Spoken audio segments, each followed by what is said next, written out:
Hello दोस्तों, स्वागत है आपका दूसरी वीडियो में। और आज वाली वीडियो में हम करेंगे नेशनलिज्म इन इंडिया के कुछ इंपॉर्टेंट क्वेश्चन, जिसमें मैं MCQ, fill in the blanks, match the following और कुछ शॉर्ट क्वेश्चंस इसी वीडियो में कवर करूंगा, जो इस चैप्टर से आपके एग्जाम में आने के चांसेस हैं। इससे पहले मैंने आपको नेशनलिज्म इन यूरोप वाली वीडियो बनाई थी, तो अगर आपने वो देख लिए होंगे तो अच्छी बात है, नहीं देखा तो आप वो देख लेना। और चलिए इस वीडियो को स्टार्ट करते हैं। पहला क्वेश्चन है, स्वराज फॉर गांधी जी मेंट, यानी कि जो गांधी जी जो थे वो स्वराज का मतलब क्या समझाते थे, फिर उनका मतलब क्या था। तो इसका मतलब ये था कि वो चाहते थे कि जो हमारा भारत है वो एक तरीके से पूरी तरीके से इंडिपेंडेंट हो जाए, और जो भी रूल वगैरह है उसको ख़त्म कर दिया, जो बाहर का रूल मतलब ब्रिटिशर्स का रूल था। ठीक है। और ये जो हमारा स्वराज वाला मीनिंग होगा एक तरीके से मतलब कि आप ये समझिए कि स्वराज, यहाँ पर वर्ड है ना स्वराज, यानी कि खुद का राज, ये इनका मतलब था। दूसरा क्वेश्चन है, who rot the book Hind Swaraj. तो हिंद स्वराज किसने लिखी थी भाई? महात्मा गांधी ने ही लिखी थी, जो इनकी किताब थी। ठीक है। चलिए तीसरे क्वेश्चन पे चलते हैं। तीसरा क्वेश्चन आपका, which leader is associated with the peasant for Awadh. तो associated for the peasant of Awadh, यानी कि अवध में जो किसान थे उनके साथ में कौन एक तरीके से नेता थे, जो उनके जो भी संघर्ष था, फिर जो उनका नेतृत्व जो था वो कर रहे थे, तो उनका नाम था बाबा राम चंद्र।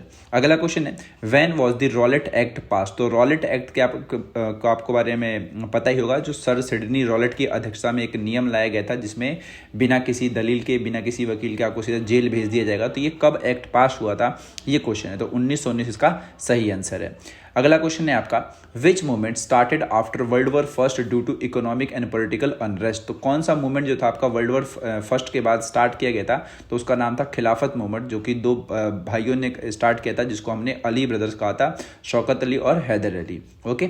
चलिए अगला क्वेश्चन आपका, Simon commission was boycotted because. तो साइमन कमीशन भारत आया था, ठीक है, 1927-28 के बाद आया था ये, और इसका बॉयकॉट किया गया। तो बॉयकॉट इसका इसलिए किया गया था क्योंकि साइमन कमीशन का काम था कि भारत में जो नियम चल रहे हैं उसका रिव्यू करना, और इस कमीशन में एक भी इंडियन नहीं थे, इसीलिए यहाँ पर क्या किया गया, इसका बॉयकॉट किया गया, क्योंकि इसमें सारे के सारे जो मेंबर्स थे बेसिकली वो सब क्या थे, ब्रिटिशर्स थे, इसीलिए इसके खिलाफ यहाँ पर इसको क्या किया, बॉयकॉट किया गया। और एक स्लोगन था, आपको पता ही होगा, साइमन गो बैक, वो इसी वक्त की बात है। ठीक है। चलिए अगला क्वेश्चन आपका, which event force Gandhi ji to withdraw the non cooperation movement. तो ऐसी कौन सी घटना हुई जिसकी वजह से महात्मा गांधी ने नॉन कॉपरेशन मूवमेंट को वापस ले लिया। तो चौरी चौरा की घटना थी जिसकी वजह से इसको वापस लेना पड़ा था। और चौरी चौरी की घटना क्या थी, आपको पता ही होगा कि पुलिस स्टेशन में जो हिंसक भीड़ थी उन्होंने आग लगा दी, जिसमें पुलिस वाले मारे गए, और जो आपका आंदोलन था कौन सा वाला, नॉन कॉपरेशन वाला, वो हिंसक में बेसिकली बदल गया, और इसीलिए महात्मा गांधी ने इसको विदड्रॉ कर लिया। अगला क्वेश्चन है, which method was preferred by Gandhi ji to fight British rule. तो कौन सा मेथड अपनाया था महात्मा गांधी जी ने ब्रिटिश रूल के खिलाफ बेसिकली। तो इसका आंसर था अहिंसात्मक विरोध, यानी कि वो जो विरोध करते थे उसमें हिंसा की कोई जगह नहीं हुआ करती थी, वे केवल अपनी बातचीत के जरिए ही अपनी लड़ाई को जारी रखते थे। ठीक है। चलिए अब चलते हैं अगले क्वेश्चन पे। अगला क्वेश्चन है, how was the image of Bharat माता फर्स्ट विजुअलाइज। तो जो भारत माता की जो पिक्चर है बेसिकली वो कैसे विजुअलाइज करी गई थी, तो इसको बनाया था भाई अबरिंदरनाथ टैगोर ने, और ये फोटो आपने देखी भी होगी आपकी किताब में, अगर एनसीईआरटी किताब आपने देखी है तो वहां पे आप देख लीजिएगा। अगला क्वेश्चन है, which place became the symbol of British cruelty in 1919। तो 1919 में ब्रिटिश क्रूएलिटी का एक जो सिंबल है वो क्या है, तो जलियांवाला बाग जो मैसेकर हुआ था, जिसमें जो वो था बंदा, आपका क्या नाम था, जनरल डायर, वो आया था और उसने अंधाधुंध गोलियां चलाई, जिसमें बहुत सारे लोग मारे गए थे। तो ये जो है आपका ब्रिटिश क्रूएलिटी को दर्शाता है। ठीक है। चलिए अब हम बात करेंगे भाई फिल इन द ब्लैंक्स की। तो the dash act allowed to British to arrest people without trial. तो अभी थोड़ी देर पहले ही मैंने बताया था कि एक एक्ट था जिसमें जो ब्रिटिशर्स थे वो बिना किसी ट्रायल के सीधा लोगों को जेल में भर सकते थे या फिर डाल सकते थे। अगर उनको संदेह है कि ये व्यक्ति जो है कल को दंगा कर सकता है तो सीधा उसको जेल में डाल देंगे। तो वो एक्ट था आपका रॉलेट एक्ट, जो कि 1919 में पास हुआ था। अगला क्वेश्चन है, Gandhi ji launch the non cooperation movement in the year. तो गांधी जी ने जो नॉन कॉपरेशन मूवमेंट था वो कब चलाया था, जो वर्ल्ड वॉर फर्स्ट के बाद चलाया था, यानी कि जो आपका फर्स्ट वर्ल्ड वॉर था 1914 से 18 के बीच हुआ, और उसके बाद ही 1920 में नॉन कॉपरेशन मूवमेंट को लॉन्च किया गया था। अगला क्वेश्चन है, dash was the tribal leader who led a revolt in the Gudem hills of the Andhra Pradesh. तो गुडेम हिल्स में जो कि आपका आंध्र प्रदेश में पड़ता है, तो उसमें आदिवासियों के जो नेता थे वो थे अल्लूरी सीताराम राजू, जिन्होंने एक तरीके से यहाँ पर उनका नेतृत्व किया था अंग्रेजों के खिलाफ रिवॉल्ट में। ठीक ठीक है। अगला क्वेश्चन है, dash Sabha was formed by Nehru and the Baba Ramchandra to mobilise peasant. तो पीजेंट के सपोर्ट में एक सभा बनाई गई जिसका नाम था ओढ़ किसान सभा, ठीक है। तो इसका आंसर ओढ़ किसान सभा ही है कि ओढ़ किसान जो सभा थी वो जवाहरलाल नेहरू और बाबा रामचंद्र द्वारा बनाई गई थी। अगला क्वेश्चन है, the famous slogan dash go back. अभी थोड़ी देर पहले ही मैंने आपको बताया था कि साइमन कमीशन के खिलाफ जो लोग थे वो विरोध कर रहे थे, तो साइमन गो बैक का ही उन लोगों ने एक तरीके से स्लोगन दिया था, was raise during the Simon commission protest. और इसका कारण भी मैंने आपको बताया कि उनका कारण क्या था, ठीक है। चलिए अब हम बात करेंगे भाई मैच द फॉलोइंग की। तो बाबा रामचंद्र जो थे वो क्या थे, एक तरीके से वो लीड कर रहे थे किसके, जो अवध में आपका जो आंदोलन चल रहा था किसानों को लेकर के, मतलब किसानों का नेतृत्व किया उन्होंने, तो बाबा रामचंद्र का हो जाएगा लीड पीजेंट्स इन अवध। अगला है अलूरी सीतारामराजू, जो कि मैं थोड़ी देर पहले ही बताया कि ये जो थे आपका वो ट्राइबल रिबेलियन थे आंध्र प्रदेश के, जो कि ट्राइबल पीपल्स का एक तरीके से रिप्रेजेंटेशन कर रहे थे अंग्रेजों के खिलाफ।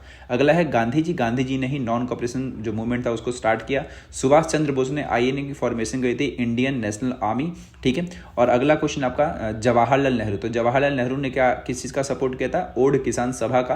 तो मैंने अभी ऊपर भी ये क्वेश्चन बताया था। तो ये अगर मैच द फॉलोइंग में आएगा तो आपको इस तरीके से बताना होगा, ठीक है। तो चलिए अब हम चलते हैं भाई शॉर्ट क्वेश्चंस पे। शॉर्ट क्वेश्चन में पहला क्वेश्चन है, what were Gandhi ji's views on the Swaraj. तो महात्मा गांधी जो थे उनका स्वराज को लेकर के क्या व्यू था। तो स्वराज का मतलब यही था कि जो केवल ऐसा नहीं था कि वो ब्रिटिशर्स थे मतलब अपनी फ्रीडम चाहते थे, वो ये भी चाहते थे कि जो भी कंट्रोल होगा वो हमारा खुद का होगा, और ये जो कंट्रोल है हम एक तरीके से नॉन वायलेंस तरीके से लेकर के आएंगे, और जो भारतीय समाज है उसके अंदर इक्वलिटी लेकर के आएंगे। ये पूरा का पूरा व्यू था किसके ऊपर भाई, स्वराज के ऊपर, किसका, महात्मा गांधी का।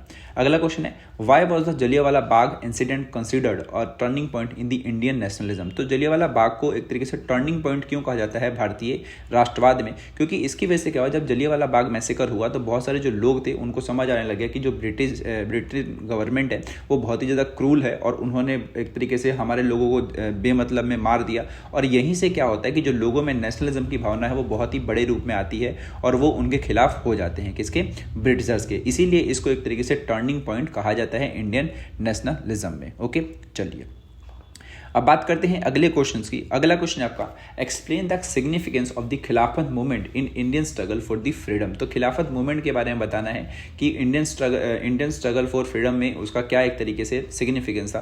तो इसकी वजह से क्या हुआ कि जब खिलाफत मूवमेंट चला तो महात्मा गांधी ने क्या किया कि नॉन कॉपरेशन को और खिलाफत मूवमेंट को आपस में मर्ज कर दिया, ताकि हिंदू और मुस्लिम की जो एकता है वो बन जाए, और दोनों का काम एक ही होगा कि हम जो है ब्रिटिशर्स के खिलाफ हैं, ठीक है। तो ये एक तरीके से आप ये समझिए कि यहाँ पर हिंदू मुस्लिम एकता को बढ़ाने के लिए इसका बहुत ही ज़्यादा सिग्निफिकेंस देखा जाता है।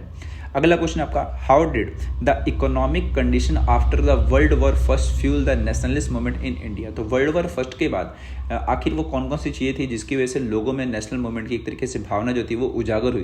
तो इसके बहुत सारे कारण हैं। पहला तो ये है कि हर एक चीज़ के रेट बढ़ गए थे वर्ल्ड वॉर फर्स्ट के समय में, और दूसरा ये था कि फूड की शॉर्टेज बहुत ज़्यादा देखी जा रही थी, और जो ब्रिटेन की आर्मी थी उनके पास सेना कम थी, तो वो लोग भारत के लोगों को ज़बरदस्ती एक तरीके से अपनी सेना में भर्ती कर रहे थे, यानी कि फोर्स रिक्रूटमेंट चल रही थी। और उसी बीच में क्या हुआ कि जब ब्रिटिशर्स को आप ये समझिए कि उनके पास जब पैसा कम पड़ने लगा एक तरीके से, क्योंकि युद्ध के टाइम पर बहुत सारा पैसा खर्च होता है, तो उन लोगों ने क्या किया कि जो भी पैसा था वो भारत से निकालना चाहा, और इसके लिए उन लोगों ने बहुत सारा एक तरीके से टैक्स भारत पर मतलब ला दिया। और यही सब चीज़ें हैं जिसकी वजह से जो भारत की जो इकोनॉमिक कंडीशन थी वो बहुत ज़्यादा ख़राब हुई, और यहाँ के लोग इसीलिए इनके एक तरीके से बहुत ज़्यादा गुस्सा भी हुए कि ये सब जो चीज़ें हो रही हैं वो गलत है, हमारे ऊपर वैसे ही बर्डन है, और अपने एक और बर्डन ला दिया। क्योंकि इस टाइम क्या हुआ था कि जो हमारा मानसून था वो आया नहीं था, और फसलें वगैरह भी ख़राब हो गई थी, ठीक है। तो ये थी आपकी इकोनॉमिक कंडीशन। अगला क्वेश्चन है, how did culture and symbols contribute to nationalism in India. तो पूछा गया कि जो कल्चर है वो एक तरीके से कल्चर्स हो गए, फिर सिंबल हो गए, ये कैसे एक तरीके से भारत में नेशनलिज्म को एक तरीके से कंट्रीब्यूट करते हैं, है ना।